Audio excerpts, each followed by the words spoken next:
레위기 2장입니다. 1에서 7장까지 이어지는 제사 규례들 중 앞장의 번제에 이어 소제에 대한 규례를 다루고 있습니다. 소제는 뜻다시 말하면 곡식 제사, 예물 선물인데 고운 곡식 가루나 또는 굽거나 삶은 떡, 처음 익은 곡식을 볶아 가루로 찢는 것을 드리는 제사로서 5대 제사 중 유일하게 피가 없는 식물성 곡식 제사입니다. 소제는 의식 순대로 4단계로 되어 있습니다.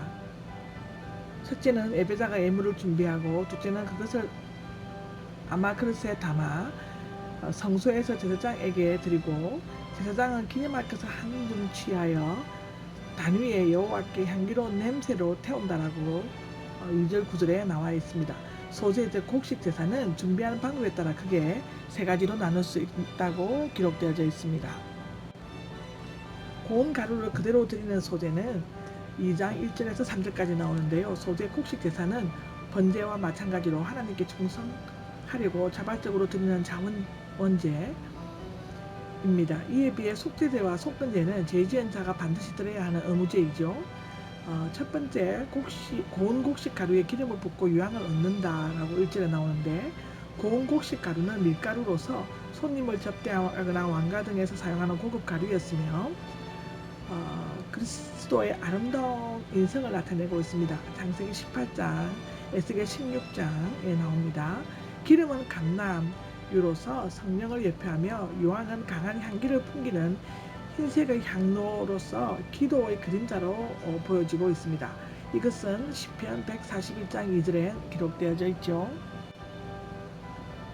제사장은 고운 곡식 가루와 기름에 한 줌 꺼내어 유황과 함께 제단 위에서 불태워야 한다라고 2절에 나와 있는데, 제사장이 가져온 소제의 제물들은 기념물, 즉 풍성한 수확을 허락하신 하나님을 기억하고 또한 자신의 강구를 기억해달라는 의미로서 하나님의 기억에 남을 만한 제물로 생각되어지고요. 제단 위에서 불태워졌습니다. 시편 20편, 사도행전 10장에 나옵니다. 비록 작은 제물이지만 앞에 가축, 소, 양, 염소의 제물을 드렸을 때와 똑같이 여호와께서 향기로운 냄새이다라고 반복 기록되어져 있습니다. 역시 제물의 종류나 값어치보다는 바치는 자의 믿음과 정성이 강조되어 있죠. 이것은 너무나 중요한 것입니다.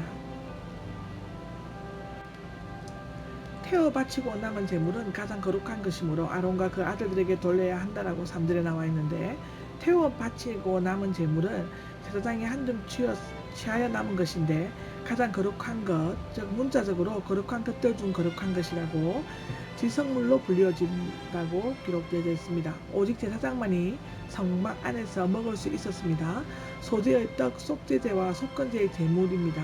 한편 성물로 불리운 것, 하목제, 첫 이삭 등은 제사장의 가족들도 거룩한 장소의 성막들에서 먹을 수 있다고 10장에 기록되어져 있습니다. 고운 곡식가루를 요리해서 드리는 소제는, 이것은 곡식가루를 요리해서 드리는 것으로 세 가지 요리법이 제시되고 있습니다. 첫째는 하드게 구운 것, 철판에 구운 것, 얇은 소스에 요리한 것이라고 세 가지인데요. 하드게 구운 것을 보면 진흙으로 하덕을 만들고 불을 피워 돌판 위에 반죽한 가루를 올려놓고 구운 것, 창세기 19장 3절에 나옵니다. 누룩 없는 두꺼운 빵과 납작하게 구운 누룩 없는 빵이 있었습니다. 철판에 구운 것은 5절 6절에 나오는데, 먼저 곡식가루를 철판에 구운 후 조각으로 나누어 그 위에 기름을 붓거나 발랐습니다. 이렇게 구운 빵들은 아직도 아라비아인들이나 아르메니아인, 베두인들이 즐겨 먹고 있다고 기록되어져 있습니다. 얕은 소스에 요리한 것은, 얕은 소스는 뚜껑이 있는 냄비와 같은 것으로 곡식가루에 기름을 섞었거나 삶았던 것 같습니다. 아마 요항이 더했었을 수 있고요. 이와 같이 세 가지 요리 도구들을 사용하여 네 가지 빵을 만들어 다양하게 하나님께 바칠 수 있는 것은 예배자의 경제적, 사회적 상황이 어떻게 되는지 간에 그들이 만든 제물을 가져오도록 격려하기 위함이었던 것 같습니다. 8절에서 10절을 보면 요리한 번제의 의식 절차는 굽지 않은 제물의 그것과 같습니다. 제사장은 기념물을 단 위에 불태웠고 나머지는 음식으로 남겨두었습니다. 소재, 즉 곡식 제사물에 넣는 것에 대해 교훈하고 있는데, 누룩이나 꿀은 넣지 말아야 했습니다.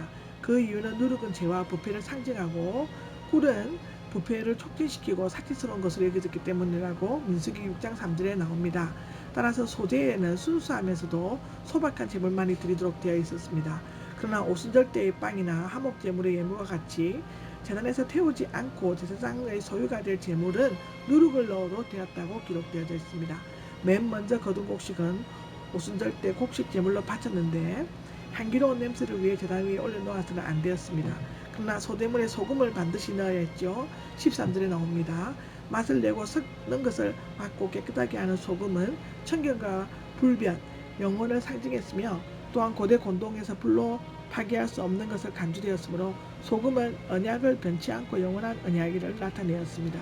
이런 특징 때문에 당시 계약 당사자들의 소금을 나눠 먹었고 라고 기록되어져 있기도 합니다.